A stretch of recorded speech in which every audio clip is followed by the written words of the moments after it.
La première, 9h, 10h, l'histoire continue. Bertrand N, Hélène Maquet. 3 mots-clés se détachent du vocabulaire de l'homme moderne: productivité, efficacité, rapidité. Le Concorde, c'est un objet de prestige ou d'efficacité? Les deux. Est-ce que vous avez compris tout de suite ce qui se passait? Bah oui, j'ai vu que c'était le Concorde et j'ai dit ça y est, le Concorde il va pas pouvoir redresser, il va tomber, il va se scratcher. On le surnommait l'oiseau blanc, mais aujourd'hui, quand on parle de lui, c'est encore et toujours son nez qui nous vient à l'esprit. Le profil iconique d'un avion mythique, le Concorde, par sa vitesse, l'avion supersonique allait révolutionner l'aéronautique civile. Né dans les années 60, ce grand projet de coopération franco-britannique se termine pourtant sur un échec, symbolisé par le crash du Concorde qui décollait de l'aéroport Charles de Gaulle un après-midi de juillet 2000 dans la banlieue de Paris. Histoire d'une révolution manquée dans cet épisode qui se fondait sur le mythe de la vitesse, mais aussi sur le mythe européen, l'idée que l'Europe pouvait rivaliser avec les États-Unis dans la course aux nouvelles technologies. La première, L'histoire continue. Bonjour à toutes et tous et bienvenue dans ce nouvel épisode de l'Histoire continue. Paris-New York en 3h30, l'idée résonne encore dans nos esprits. Le Concorde, c'est la vitesse et le prestige, l'avion des businessmen, ceux qui allaient trader les marchés financiers entre Londres, New York et Paris. Une épopée industrielle prometteuse qui s'est finalement mal terminée. Il n'y a jamais eu que 14 appareils en service et les Concorde ne volent plus depuis 2003. Se pencher sur l'histoire du Concorde, c'est évidemment se pencher sur l'histoire de l'aéronautique. C'est aussi plonger au cœur des années 60, à une époque où l'espoir dans le progrès est immense et le progrès, c'est la vitesse. C'est aussi l'époque où l'Europe se construit. Elle a besoin de grands projets de coopération symbolique. Elle pense aussi pouvoir se poser en concurrent technologique des États-Unis. L'histoire du Concorde, elle représente bien ces deux pôles qui ont été des moteurs industriels, la vitesse et l'Europe. Ce projet de Concorde a été lancé en 1962, il y a donc 60 ans. Avec le recul, on va le voir, tout n'a pas fonctionné, loin de là. Avec le Concorde se posent aussi les enjeux des nuisances sonores et de la pollution, puisque le Concorde consomme beaucoup de kérosène. On refait donc l'histoire du Concorde dans cet épisode. Était-ce un échec annoncé avec Jean Collard? Bonjour. Bonjour. Vous êtes consultant en aéronautique. Est-ce que vous avez déjà pris le Concorde? Non, malheureusement. Et vous le regrettez? Non, pas du tout, parce que les commentaires que j'ai pu avoir de personnes qui ont pris le Concorde étaient plutôt mitigés, parce qu'il n'était pas confortable, il était extrêmement bruyant et il coûtait très cher. On va voir ce qu'il y a derrière ce mythe du Concorde, parce que c'est vrai que l'image qu'on en a, je pense, correspond peut-être pas tout à fait à la réalité de ce qu'a été le Concorde. On prend le Concorde, direction les archives.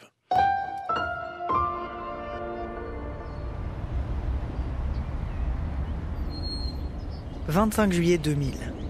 Il est 16h44. La ville de Gonesse est plantée dans une grande zone industrielle aux abords de Paris. Le rond-point de la Patte d'Oie est coincé entre l'autoroute, la départementale, la ligne de chemin de fer, l'aéroport de Paris-Charles de Gaulle. C'est parti pour la RSE. RSE, c'est quoi?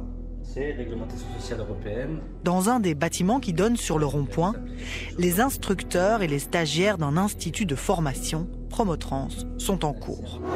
Bientôt, ils seront chauffeurs poids lourds ou conducteurs de bus. Par la fenêtre, ils peuvent voir les hôtels sans charme, typiques des zones aéroportuaires. Des cubes blancs de quelques étages posés sur les échangeurs autoroutiers. L'hôtel Le Relais Bleu, l'Hôtelissimo font partie de ceux-là. L'après-midi va se terminer, il fait chaud, quand en une seconde, tout bascule.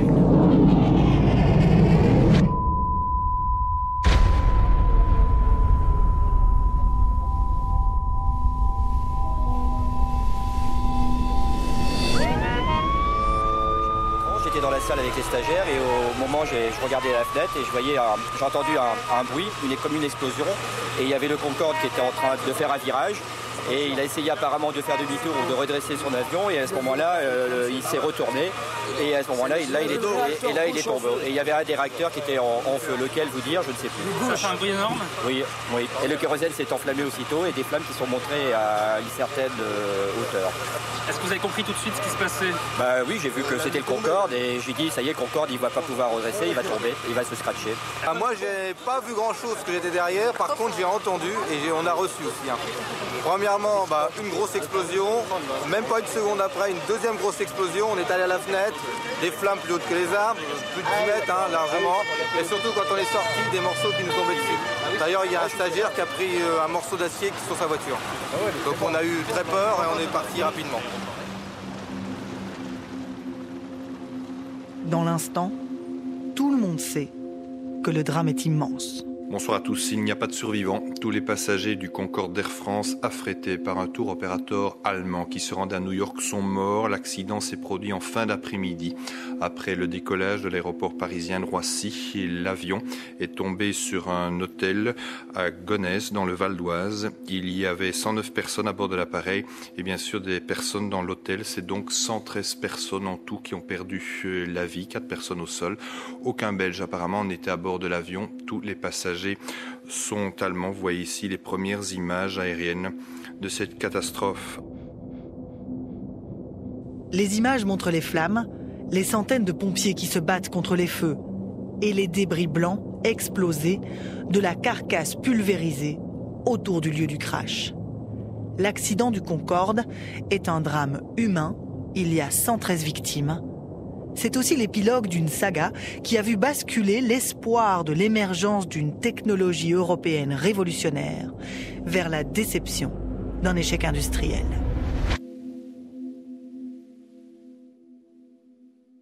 Comment en est-on arrivé là ?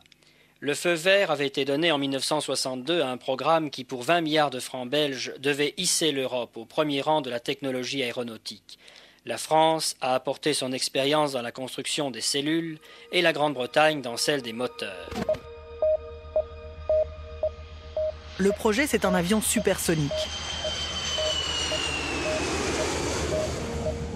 Pour comprendre ce que ce mot recouvre, comme technologie autant que comme symbole, il faut se replonger dans l'ère du temps des années 60. L'époque que nous vivons se distingue fondamentalement des précédentes par les exigences irréversibles qui se sont introduites dans la vie quotidienne. 3 mots clés se détachent du vocabulaire de l'homme moderne: productivité, efficacité, rapidité.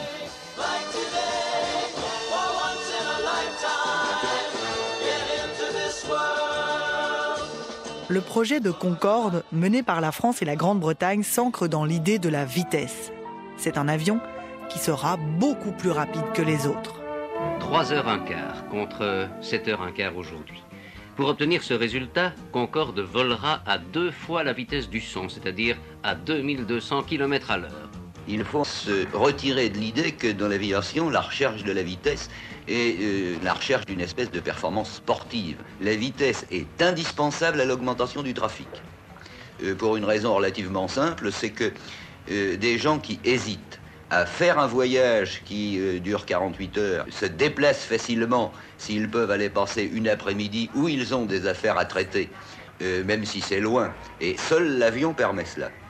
Ceci s'appliquant aux avions de petites étapes où naturellement il ne s'agit pas du même échelon de vitesse que les avions transatlantiques, et sur les avions transatlantiques où il est nécessaire d'atteindre un échelon de vitesse qui est très nettement supérieur à celui que nous avons maintenant, et c'est ça le but de Concorde.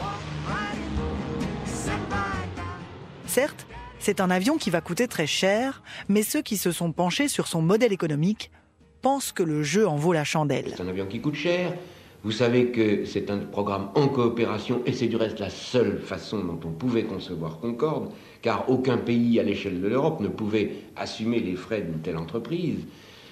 Concorde coûte cher, les gouvernements français et britanniques prennent tous les frais d'études et de mise au point de l'appareil.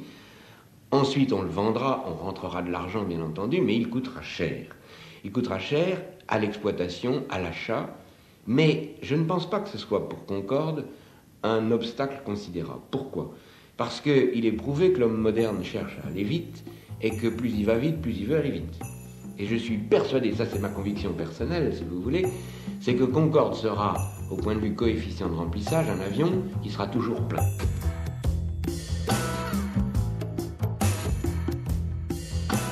Il y a une véritable foi dans le Concorde, parce que l'avion supersonique est un pari sur l'avenir. Dans le domaine civil, 2 tendances se font jour.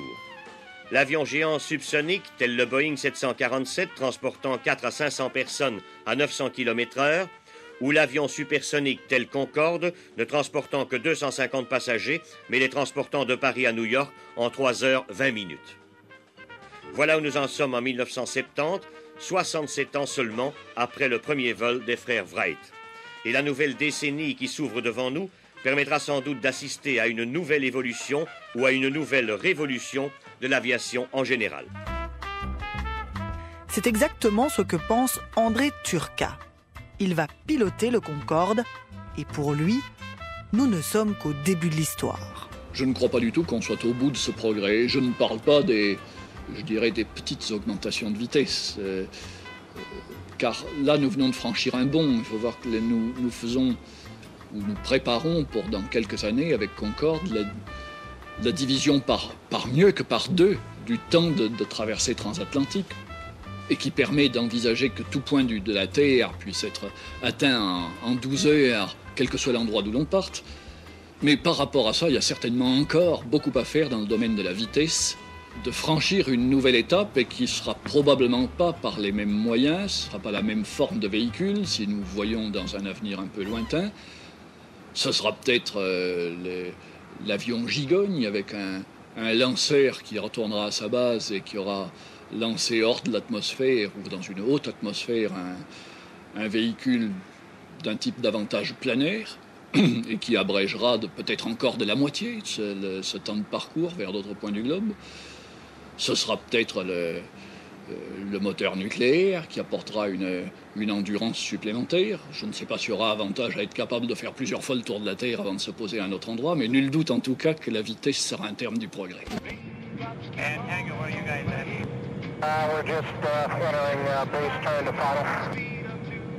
Nous sommes en 1970. Le Concorde a déjà effectué un premier vol d'essai. Le carnet de commandes est plein, ou presque. 74 commandes ou options sont prévues par 16 compagnies aériennes, dont 8 nord-américaines. Les choses, toutefois, vont se compliquer. En 1972, le développement de l'avion coûte déjà beaucoup plus cher que prévu. Comment en est-on arrivé là ? Le feu vert avait été donné en 1962 à un programme qui, pour 20 milliards de francs belges, devait hisser l'Europe au premier rang de la technologie aéronautique. Aujourd'hui, on en est à 150 milliards, uniquement en ce qui concerne la recherche et la mise au point, c'est-à-dire à une somme 7 fois plus importante que celle qui avait été prévue il y a 11 ans. Et ce n'est pas fini, car les problèmes soulevés par un supersonique de cette taille sont nouveaux et complexes. Avec 4000 heures d'essai en vol, Concorde sera sans doute l'avion qui ait jamais été le plus testé. Or, les clients ne sont guère pressés d'acheter un appareil qui coûte maintenant 2 milliards de pièces. Air France et BOAC sont les seuls jusqu'ici à avoir commandé ferme un total de 9 Concorde.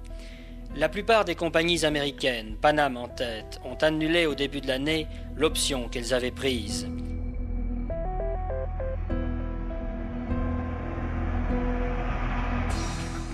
En 1973, le choc pétrolier va encore rendre les compagnies aériennes plus frileuses, notamment les compagnies nord-américaines. What about the American market? Do you have any firm sales or options to buy from American Airlines? No, at this time you know the situation. We have no firm sales. Voilà bien le problème. Le plus bel avion du monde ne se vend pas. Certains l'ont appelé le programme Apollo de l'Europe. D'autres n'y ont vu qu'une improvisation ruineuse. L'affaire Concorde suscite depuis 5 ans déjà un débat passionné. Il y a ceux qui voudraient s'arrêter aux 22 appareils dont la construction a été décidée, et de l'autre côté, il y a notamment les 2 gouvernements français et anglais et les syndicats, pour qui la seule solution est désormais la fuite en avant, sur la base des possibilités à longue échéance de l'aviation supersonique commerciale. Il n'y a pas que les entreprises qui veulent s'accrocher au projet du Concorde. Les autorités européennes ne veulent surtout pas abandonner. Parce que l'avion supersonique, comme l'explique Christopher Layton, chef de cabinet à ce qui est encore la CEE, l'ancêtre de l'Union européenne, le Concorde est tout un symbole. C'est le plus grand projet technologique européen. Si c'était abandonné, ça posait des grands problèmes pour notre industrie aéronautique. C'est aussi un symbole, si je peux le dire, de la collaboration entre grands pays pour développer la technologie. Il est vrai qu'on aurait pu au début avoir beaucoup de doutes sur la sagesse de ce projet. Mais abandonner maintenant, c'est autre chose.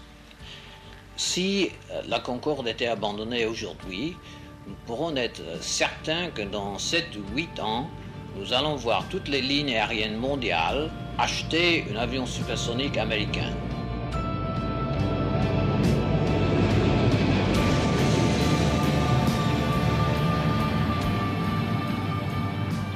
Ce que dit Christopher Layton en 1973 va encore résonner des décennies plus tard.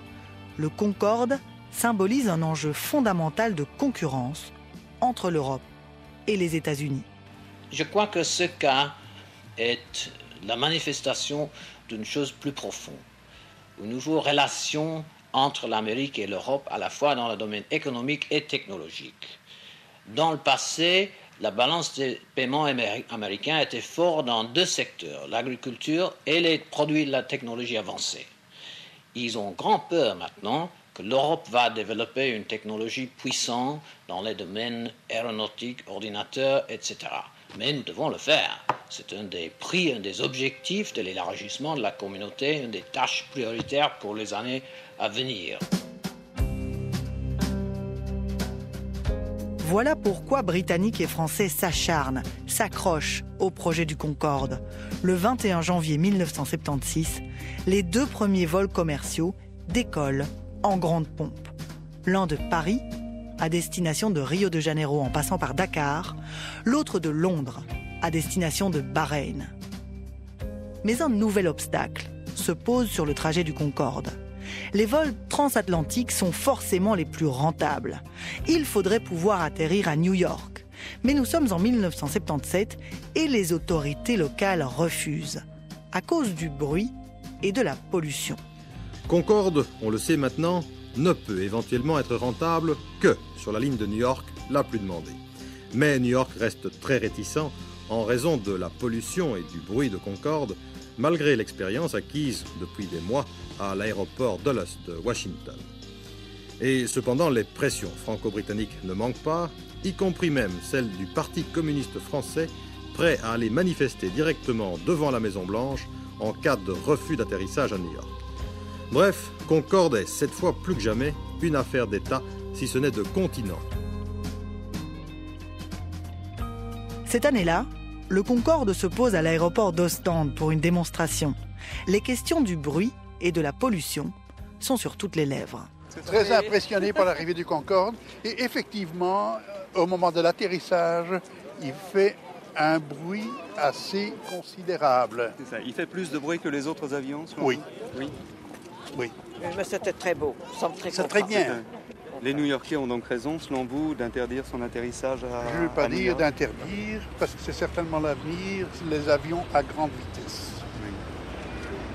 Time is money pour tout le monde. Mais d'après moi, il le fait un peu. Les New-Yorkais finiront par accepter que le Concorde se pose sur leur piste. Même s'il n'existe que 20 appareils dans le monde et qu'il n'y en aura jamais plus, dans les années 80, le Concorde est un symbole, un mythe. Quand il se pose exceptionnellement dans les aéroports comme celui de Zaventem, les spectateurs venus admirer l'engin ont toujours des étoiles dans les yeux. Le Concorde, c'est un objet de prestige ou d'efficacité? Oh, c'est un objet les deux. Le prestige, c'est pour nous, spectateurs, qui avons toujours une impression étonnante en voyant cet oiseau de proie se poser, mais d'efficacité pour tous les hommes d'affaires qui, je dirais, sont concordisés. De plus en plus, ceux qui ont l'habitude de traverser l'Atlantique en 3 heures ne supportent plus de mettre 7 heures ou 8 heures. Les hommes d'affaires concordisés. Ceux qui font du business, traitent de Paris à New York en passant par Londres. C'est pour eux le Concorde. C'est pour eux la vitesse. Finalement, dans ce grand pari sur l'avenir fait dans les années 60, vitesse des avions qui vont pouvoir faire beaucoup d'allers-retours contre avions à très grande capacité qui embarqueront de nombreux passagers, c'est le modèle de la capacité qui l'emporte. Quand un des avions s'écrase sur Gonesse, le 25 janvier 2000, le modèle économique du Concorde est déjà en péril. Le dernier vol aura lieu en 2003. La première, l'histoire continue.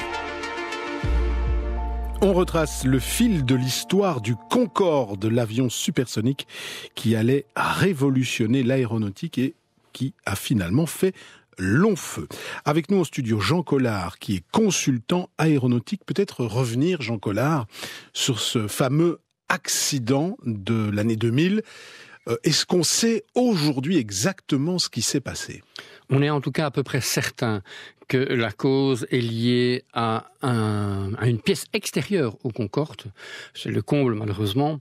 Donc c'est un DC-10 qui aurait perdu une partie de son... Un DC-10, c'est un autre avion.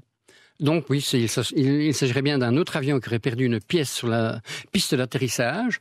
Malheureusement, les autorités de contrôle de la piste ne sont pas passées entre-temps. Le Concorde a roulé sur cette pièce et comme on sait que les vitesses atteintes par le Concorde pour décoller, c'était manifestement en phase de décollage, on était donc aux alentours de 300 km/h. Le pneu a littéralement éclaté, la pièce a été projetée sur la carlingue, a traversé la carlingue, est entrée dans un des réservoirs de kérosène avec probablement des morceaux de pneus également, qui était d'ailleurs une des tares du Concorde. C'était l'éclatement de pneus réguliers.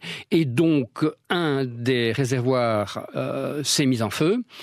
Un des réacteurs a été soufflé par la mise en feu. Lui-même s'est mis à brûler. Perte de puissance juste au moment le pire pour un avion, puisque c'est à ce moment-là qu'on a besoin de plus de puissance, et particulièrement pour le Concorde, puisque c'est un avion dont la portance était relativement faible, puisque l'importance pour le Concorde, c'était d'aller vite, et donc il fallait décoller vite. Et donc toute cette énergie dépensée a fait que les réacteurs se sont éteints. Le premier à gauche, le deuxième à gauche, perte de portance, et le Concorde est parti en virage à gauche, et malheureusement, s'est écrasé sur un hôtel dans lequel, dans la tristesse, il y avait très peu de personnes. Mais malheureusement, les 100 passagers qui étaient à bord ont tous péri dans l'accident. Mais c'est symptomatique aussi de la fin du Concorde, je dirais, parce que le Concorde était plus employé comme un bac à tourisme. Le fin de parcours, les 3 dernières années, on louait le Concorde pour en faire une pièce de cirque, entre guillemets. L'expression est peut-être un peu dure, mais c'est la réalité économique.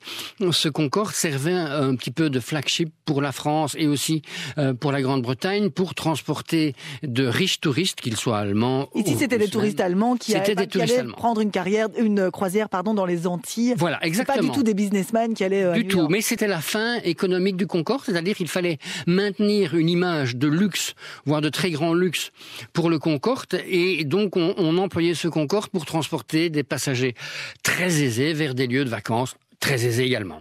Alors on va quand même revenir à l'origine un tout petit peu de ce Concorde. C'est quoi le bond technologique quelque part du Concorde? Qu'est-ce qu'il apporte de plus? Alors on a dit la vitesse, ok, mais quand on a dit la vitesse, on n'a encore rien dit. Qu'est-ce que le Concorde a amené comme nouvelle technologie par rapport à ce qui existait auparavant? D'abord, je crois qu'il faut dire du Concorde que c'est une sorte de mythe des années 60. C'est le bonheur par le progrès. Donc partons de cette idée-là. Et donc, c'était un avion extrêmement compliqué parce qu'il fallait des réacteurs qui ne poussent pas trop fort au décollage parce que le bruit était considérable, mais qu'il fallait qu'ils poussent très fort après le décollage. Donc, il y avait 2 étages au réacteur. Un étage, je dirais, normal, et puis un étage, c'est ce qu'on appelle les étages dans le domaine des réacteurs, un deuxième étage, une deuxième partie, ce qu'on appelait la post-combustion, dans lequel on amenait un paquet de kérosène complémentaire pour que l'avion pousse 2 fois plus fort, ce qui permettait à l'avion de monter assez vite en altitude, mais dans un bruit. Bon, personnellement, je l'ai vu décoller et je l'ai vu monter en puissance au-dessus de la Normandie. Je peux vous dire que ça fait un bruit considérable. Et en tenant compte de cet aspect-là, il y avait une autre donnée, puisque cet avion devait être filiforme le plus possible. L'avion était relativement lourd, il pesait près de 200 tonnes, mais il avait un nez basculant qui, lui, pesait plusieurs tonnes. Pourquoi un nez basculant? Parce qu'on ne voyait rien. Et les pilotes avaient besoin de voir devant eux, sur la piste. Malheureusement, ça n'a rien servi à Gonesse, mais c'était plusieurs tonnes de charge. Et quand on relevait ce nez en altitude, on avait donc toute une structure qui se remettait en place. Une fois on arrivait en altitude, la l'avion volait à moins 60 degrés, mais les frottements de l'air entraînaient une température moyenne sur la cellule de 130 degrés. Ce qui veut dire qu'il fallait des métaux particulièrement résistants et de nouvelles formes de métaux, dont on a trouvé le titane, qui est un des premiers métaux dans le domaine de l'aéronautique civile. Cet avion grandissait de 20 cm lorsqu'il était en altitude à Mach 2 et se rétrécissait au décollage. Et à l'atterrissage, pardon. Et donc, à ce moment-là, la cellule, évidemment, était mise sous forte tension, mais donc l'usure de l'appareil était beaucoup plus rapide que sur un avion traditionnel, dont coût énorme. Pour donner une idée, mais qui est véritablement catégorique, par heure de vol, il fallait compter 25 heures d'entretien. Ce qui veut dire qu'un vol Paris-Washington ou Paris-New York comptait 75 heures d'entretien. Donc un aller-retour sur la journée, eh bien, c'était 150 heures d'entretien. Et par rapport à la normale ? Eh bien, un avion traditionnel, c'est moins de 10 heures. Ah. D'accord, ah oui, mais donc c'est 10 fois plus, quoi. C'est 10 fois plus. C'était un bon avion ?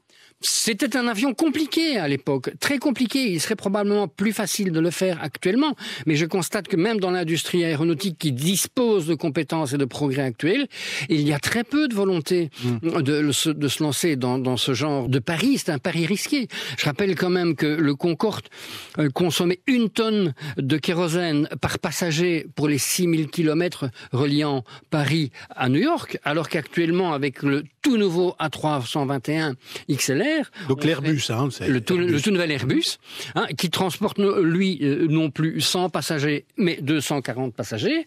On est de l'ordre de 2 litres au 100.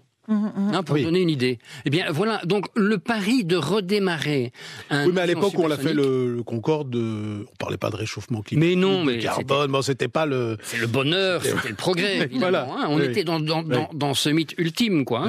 Mais il est arrivé à ce moment très compliqué aussi, où sa complexité coûtait très cher, et il est arrivé en 73-74. Boum, c'est la guerre du Kippour. Oui, et là on commence à compter les kérosènes qu'on met dans l'avion. Et là, ça commence à compter très fort. Ça, c'est le premier aspect négatif.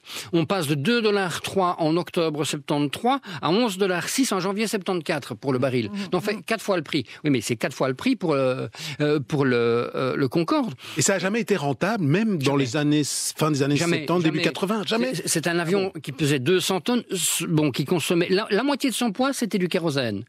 Il y avait 3 pilotes pour 100 passagers, il y avait 3 pilotes dans le 747 pour 400 passagers. On avait 6 hôtesses de l'air, on en avait 12 dans le 747.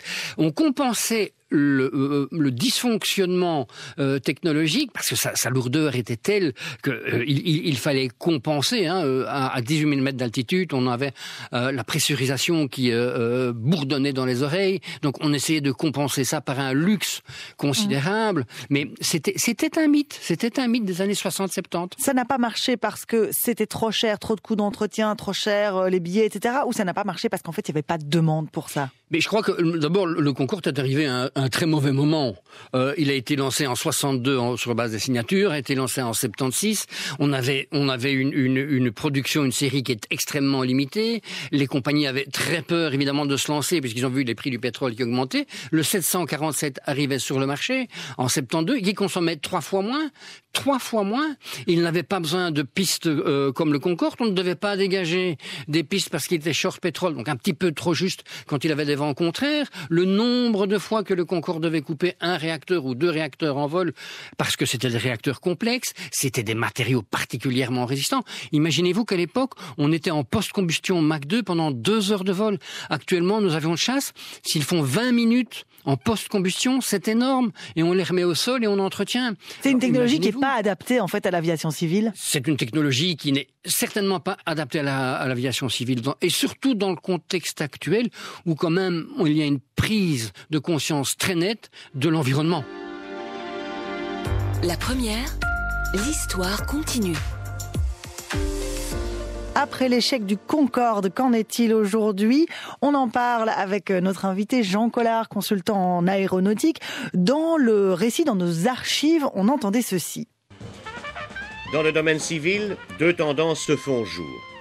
L'avion géant subsonique, tel le Boeing 747, transportant 4 à 500 personnes à 900 km/h, ou l'avion supersonique tel Concorde, ne transportant que 250 passagers, mais les transportant de Paris à New York en 3 heures 20 minutes.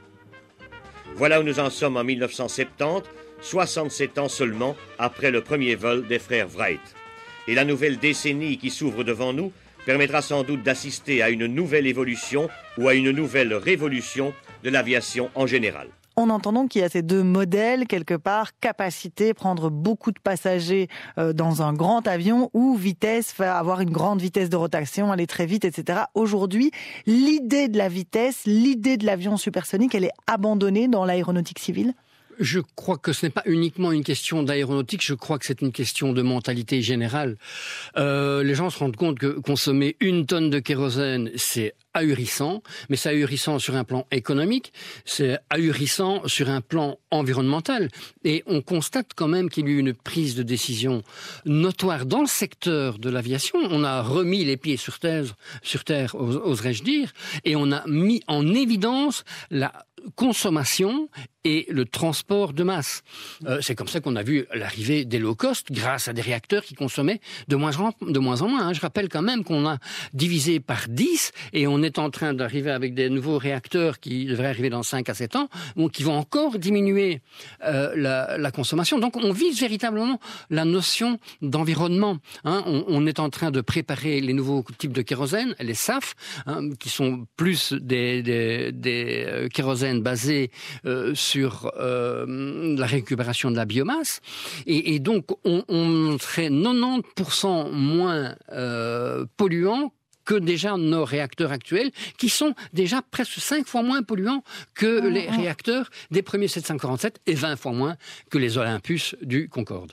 Et sur la course technologique avec les États-Unis, donc la France, l'Angleterre à l'époque ont parié sur le supersonique pour contrer les Américains. Les Américains ont plutôt été dans un marché privatisé vers le subsonique, on a entendu. C'était moins politique, quoi. C'était une décision politisée chez nous. Mais aujourd'hui, en fait, quand on regarde Airbus fonctionne très bien, on n'a pas perdu pour autant la course technologique avec les Américains. Non, que du contraire. Si le Concorde est un échec commercial, je rappelle qu'il y a eu 6 protos et 20 avions construits au total.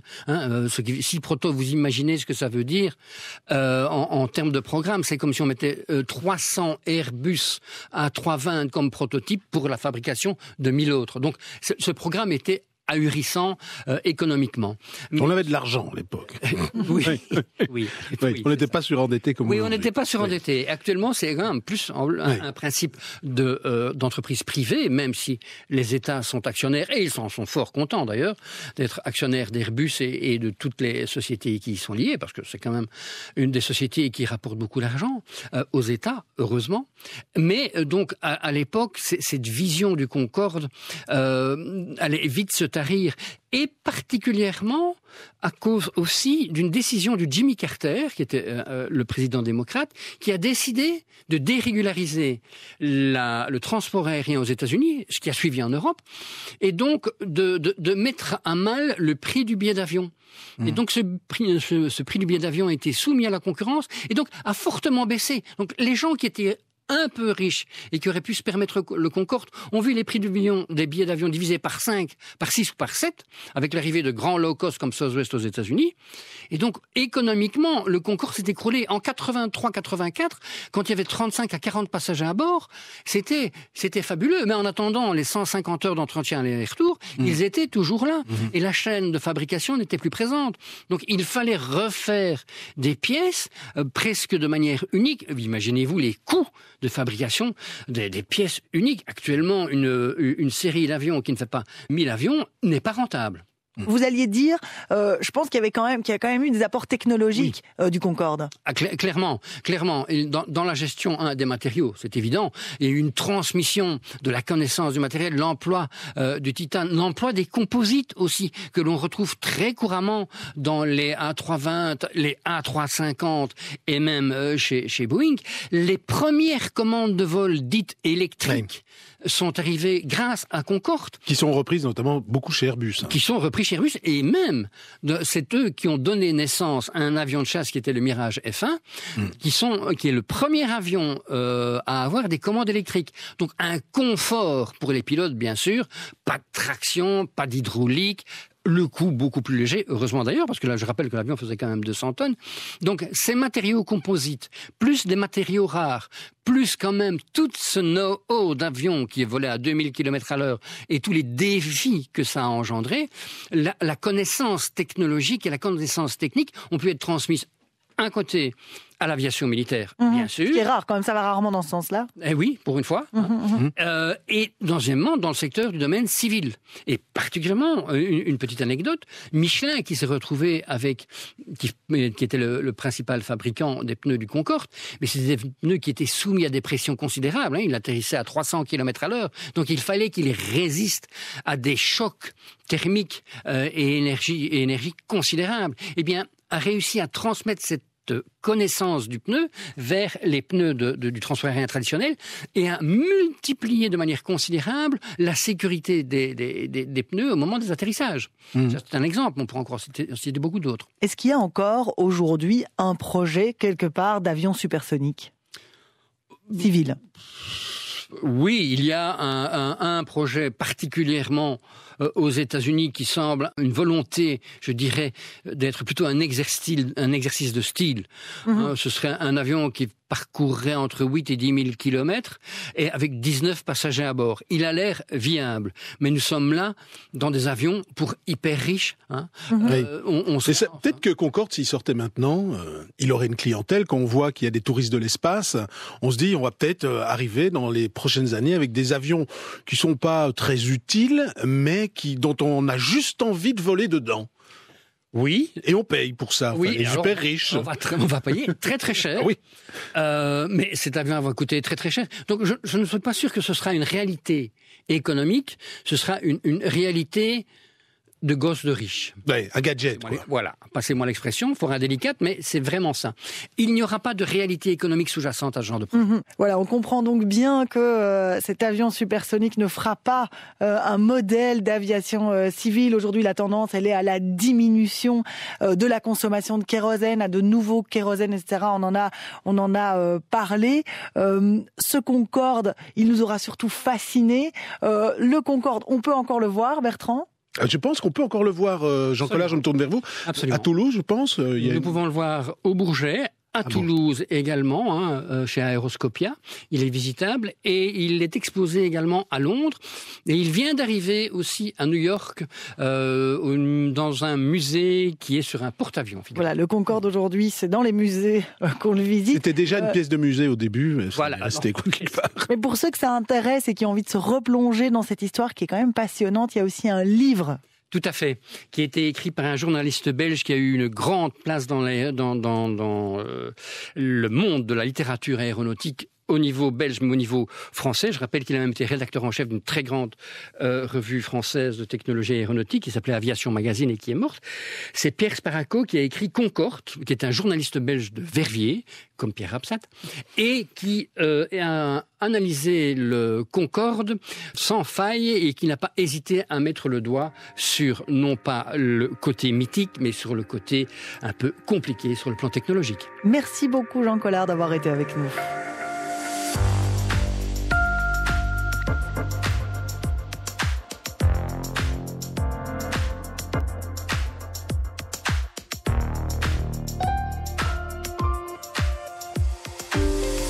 Raconter le passé pour éclairer le présent, c'est ce qu'on fait dans l'Histoire continue. Avec les archives de la Sonuma, une émission réalisée par Jonathan Remy, coordonnée et préparée par Émilie Malice.